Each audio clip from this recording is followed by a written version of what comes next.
अस्सलाम वालेकुम एवरीवन, कैसे हैं आप सब। Let's welcome to my YouTube channel chamber of IT. आज मैं एक नए कंसेप्ट के साथ नई वीडियो के साथ दोबारा हाजिर हुई हूँ। अगर आपको वीडियो अच्छी लगे तो मेरे चैनल को ज़रूर सब्सक्राइब कीजिएगा और बेल आइकन प्रेस करना मत भूलिएगा। Today's our topic is data and information. इसमें मैं आपको बताऊँगी कि डाटा क्या होता है और इन्फॉर्मेशन क्या होता है। डाटा बेसिकली होता है rough facts and figures of any collection of data. और डाटा में हम लोग कुछ भी ऐड कर सकते हैं। हमारे पास फॉर एग्जांपल किसी यूनिवर्सिटी है तो उसमें कितने स्टूडेंट्स हैं, हमारे पास जस्ट डाटा है। लेकिन अगर हम हर क्लास में कितने स्टूडेंट्स हैं उनके साथ रिपोर्ट्स निकालेंगे, उनके फाइल में कंपाइल करेंगे तो हमारे पास इंफॉर्मेशन बन जाएगी जो कि वैलिड होती है। डाटा कोई इतना वैलिड नहीं होता लेकिन इंफॉर्मेशन वैलिड होती है। जो डाटा होता है वो अनऑर्गेनाइज्ड होता है। फॉर एग्जांपल अगर हमारे पास हम किसी क्लासरूम में तो उसमें अगर 25 स्टूडेंट्स हैं, 24 रोल नंबर फर्स्ट पे, उसके बाद 19, 18, 17, उसके बाद 1 2 3 इस तरह से रैंडमली रोल नंबर नहीं आ रहे तो हमारे पास वो डाटा होगा। लेकिन अगर यही चीज़ें 1 2 3 से 24 या 25 तक स्टूडेंट्स के रोल नंबर जाएंगे तो हमारे पास एक रैंडम में आ जाएंगे, तो हमारे पास एक इन्फॉर्मेशन बन जाएगी। उसके बाद है डाटा जो है कैन बी क्वान्टिटिव और न्यूमेरिकल। डाटा हमारे पास किसी भी फॉर्म में हो सकता है, वो मिकदारी भी हो सकता है। क्वांटिटी मतलब होता है मिकदारी, वो किसी कंटेंट में भी हो सकता है। इसके एग्जांपल है नंबर ऑफ़ वेबसाइट विजिटर। हमारे पास डिफरेंट वेबसाइट्स है। फॉर एग्जांपल अगर हम कपड़ों की बात करें, क्लॉथ्स की, तो हमारे पास J dot, khadi, Gul Ahmed, ETC हमारे पास डिफरेंट ब्रांड्स हैं। हम उनके वेबसाइट्स पर जाके करते हैं, विजिट्स करते हैं, तो वो हमारे पास जस्ट डाटा होगा उनके पास कि ये फ़लाँ जीमेल से फ़लाँ बंदा है, उसने हमारी वेबसाइट विज़िट की है। लेकिन अगर हम उस पे साइन अप करते हैं, उसके सेल लगने की या फिर जो भी इन्फॉर्मेशन हम लेना चाहते हैं, हम उसके बेल आइकन प्रेस करते हैं तो उनके पास हमारी प्रॉपर इन्फॉर्मेशन चली जाएगी। ठीक इसी तरह से इन्फॉर्मेशन जो होता है the result of analysing and interpreting data. Information जो होती है वैलिड होती है और ये कंपाइल्ड हुई होती है फाइल में। ये ऑर्गेनाइज्ड होती है। जैसे मैंने अभी आपको स्टूडेंट्स की मिसाल दी है कि एक क्लास में 25 स्टूडेंट्स हैं, तो अगर वो सीरीज़ रैंडमली उनके रोल नंबर राइट किए होंगे, नेम राइट किया होगा, तो हमारे पास प्रॉपरली एक इन्फॉर्मेशन बन जाएगी। उसके बाद information can be use to help make decisions right. ये बात तो बिल्कुल ठीक है कि हमारे पास किसी चीज़ की प्रॉपर इन्फॉर्मेशन होगी तो हमारे उस चीज़ के बारे में फ़ैसला करना हमारे लिए बहुत आसान हो जाएगा। For example website traffic changes. हम कोई ब्लॉग बनाते हैं, उसके ऊपर हमारे पास कितनी ट्रैफिक आती है, ये है जस्ट डाटा। लेकिन उस ट्रैफिक के बारे में मज़ीद इन्फॉर्मेशन लेके कि हमारी किस कंट्री से ज़्यादा ट्रैफिक आई है उसी ब्लॉगर के ऊपर, तो हम उसी वो सारी उसका डाटा कलेक्ट करके उसको इन्फॉर्मेशन में कन्वर्ट करते हैं। इन्फॉर्मेशन में कन्वर्ट करने के बाद हम उसमें ये देखते हैं कि किस कंट्री में से ज़्यादा लोगों ने विज़िट किया हमारे ब्लॉग को, तो हम फिर नेक्स्ट उसी कंट्री के हिसाब से जो भी ब्लॉग होगा वो हम अपलोड कर देते हैं। इससे हमारे पास मज़ीद ट्रैफिक आती है। फॉर एग्जांपल ट्रैफिक चेंजेस हो गया, कस्टमर हो गया, based on survey results, product price comparison, ये सारी ही एग्जांपल्स हैं इन्फॉर्मेशन की। आई होप कि आपको डाटा और इन्फॉर्मेशन में डिफरेंस समझ आ गया होगा।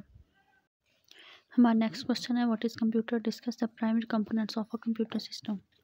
ये यूनिट नंबर 1 का इंपॉर्टेंट लॉन्ग क्वेश्चन है। इसमें मैं आप लोगों के साथ डिस्कस करूँगी कंप्यूटर क्या है, इसमें क्या होता है, ये किस पर्पज़ के लिए यूज़ होता है। साथ ही जो इस क्वेश्चन का नेक्स्ट पार्ट है primary components of a computer system, तो मैं इसमें आपको कंप्यूटर सिस्टम के जो प्राइमरी कंपोनेंट्स हैं उनको भी डिस्कस करूँगी।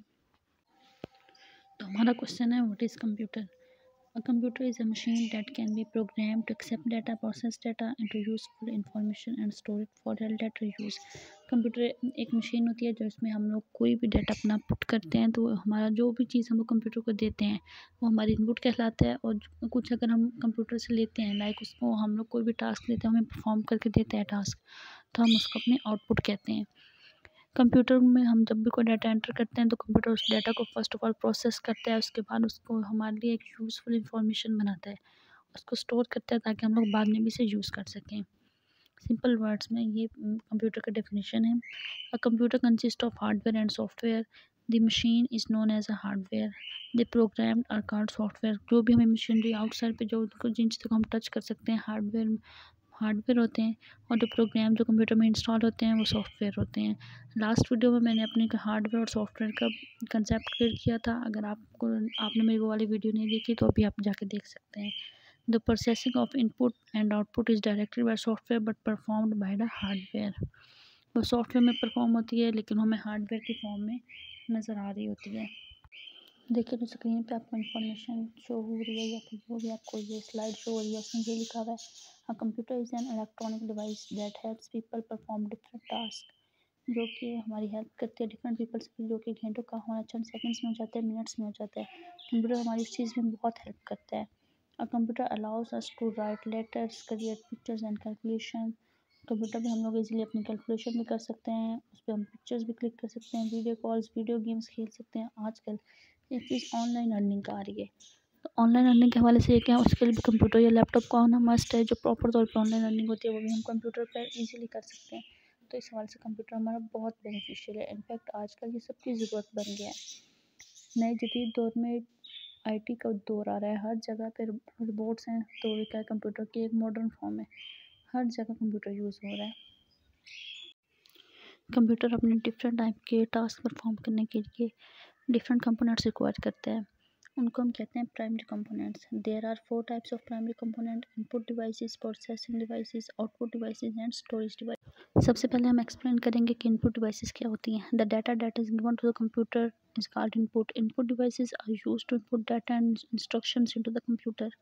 जो भी हम लोग इंस्ट्रक्शंस कंप्यूटर में एंटर करते हैं वो सब इनपुट कहलाती हैं। जो स्लाइड आपको स्क्रीन पे नज़र आ रही है ये सारी इनपुट डिवाइसेस के एग्जांपल्स हैं: keyboard, mouse, webcam, light pen, scanner, joystick and track ball. Keyboards पे जो बटन्स होते हैं हम उनके ज़रिए कंप्यूटर पे कुछ भी आप अपने इंस्ट्रक्शन राइट करते हैं। कंप्यूटर को सिर्फ 2 ही फॉर्म समझ आती हैं, वो दोनों होती है बाइनरी फॉर्म 0 एंड 1, इनको बाइनरी डिजिट भी कहते हैं। कंप्यूटर सिर्फ इन्हीं 2 लैंग्वेजेस को समझता है, लेकिन हमने अपने इंसानों ने अपनी सहूलत के लिए डिफरेंट चीज़ें बनाई हुई हैं, लाइक कीबोर्ड। अभी कीबोर्ड है, इस पर डिफरेंट बटन्स होते हैं, हम इसे अपने हिसाब से प्रेस करते हैं, लेकिन कंप्यूटर को सिर्फ 0 और 1 की ही लैंग्वेज समझ आ रही होती है। तो इसके ज़रिए हम कंप्यूटर को इनपुट देते हैं, फिर हम उसको जो भी एक्शन परफॉर्म करना वो कहते हैं वो परफॉर्म करके उसका हमें आउटपुट देता है। Same as it is mouse. Mouse के ज़रिए हम जहाँ पर भी अपना कर्सर लेके जाएँ हम इनपुट करते हैं, कंप्यूटर में उसका आउटपुट देते हैं। स्कैनर, लाइट पेन के ज़रिए हम कंप्यूटर पर कुछ भी राइट करते हैं तो हमें कंप्यूटर शो करता है। ये सब एग्जाम्पल्स इनपुट डिवाइसेस की हैं। नेक्स्ट हम लोग इसका डिस्कस करेंगे second component of primary components, जो कि प्रोसेसिंग डिवाइसेस है। अ प्रोसेसिंग डिवाइस जिसमें हम लोग कोई भी डाटा वो उसे प्रोसेस करते हैं। The processor is use to process data. It is also called central processing unit, CPU. CPU को हम लोग सिस्टम यूनिट भी कह सकते हैं, और सिस्टम यूनिट इसका एक्चुअल नेम है, इसमें सेंट्रल प्रोसेसिंग यूनिट में मिस्टेक की हुई है। It is the brain of the computer. It consist of electronic circuits. जो भी डाटा आप कंप्यूटर को देते हैं वो किसी चीज़ में तो प्रोसेस होना होता है ना। जिस तरह से हमारे पास कोई भी चीज़ हो, फॉर एग्जांपल हम लोग कोई वेब किसी भी एप्लीकेशन इंस्टॉल करते हैं तो हम सबसे पहले उसको इनपुट देते हैं। प्ले स्टोर से डाउनलोड करें तो हम प्ले स्टोर पर सबसे पहले उसका नेम राइट करते हैं, तो उसके बाद हमारे सामने सर्कल हो रहा होता है। इसका मतलब है कि हमारा एंड्रॉयड जो है उसको प्रोसेस कर रहा है, अपने अंदर वो चीज़ ढूंढ रहा है, उसको प्रोसेस करके उसके बाद जो जो भी उस नेम से डिवाइसेस होंगे या फिर एप्लीकेशंस होंगी हमें वही शो करता है, और हमें जब शो होती हैं तो उसमें से हम अपनी कोई भी पसंद की सिलेक्ट करके उसको इंस्टॉल कर लेते हैं। सेम मैसेज प्रोसेसिंग डिवाइस का वर्क है। ये सीपीयू में जो है वो प्रोसेसिंग होती है, उसके बाद जो भी इसकी आउटपुट आती है वो हमें स्क्रीन पे शो हो जाती है। उसके बाद बात आती है आउटपुट डिवाइसेस की। हमने कंप्यूटर को डाटा दे दिया, उसने प्रोसेस भी कर दिया, उसके पास अब हमें देने के लिए क्या है, output. Anything that we receives from computer is called output. The data processed into useful information is called output. ये 2 से 3 डेफिनेशन है जो मैंने आपको बता दी हैं। इसकी बहुत सिंपल एग्जांपल्स हैं। स्पीकर, हम लोग किसी भी मोबाइल है उसके साथ अटैच कर रहे हैं, हम कमांड जो मोबाइल से देते हैं तो क्या आवाज़ हमें स्पीकर से आ रही होती है, तो ये क्या है, आउटपुट है। उसके अलावा projector, LED, different video games, ये सब आउटपुट के एग्जांपल्स हैं। अब हम बात करते हैं इस प्राइमरी कंपोनेंट्स के सबसे लास्ट कंपोनेंट जो कि है storage device. The devices which are used to store data are called storage devices. इसमें हम लोग hard disk, chips, USB, OTG, floppy disk, या फिर हमें जो दूसरी सीडीज़ मिलती हैं वो, या फिर एनीथिंग जिसमें भी हम लोग का मेमोरी कार्ड्स हो गया या फिर इस टाइप की जो भी चीज़ें जिसमें हम लोग का अपना डाटा, अपनी मेमोरी सेव कर सकते हैं, अपने पिक्स, अपने एल्बम्स, डॉक्यूमेंट्स, etc कुछ भी हम लोग सेव कर सकते हैं, वो सब क्या कहलाती हैं, स्टोरेज डिवाइसेस कहलाती हैं। आई होप कि आपको प्राइमरी कंपोनेंट्स जो है इसका कंसेप्ट क्लियर हो गया होगा। अगर आप सबको मेरी वीडियो अच्छी लगी है तो मेरे चैनल को सब्सक्राइब, लाइक और शेयर ज़रूर कीजिएगा। इंशाल्लाह नेक्स्ट वीडियो पर हाजिर होंगे एक नए कंसेप्ट के साथ। तब तक के लिए अल्लाह हाफिज़, अपना ख्याल रखिएगा।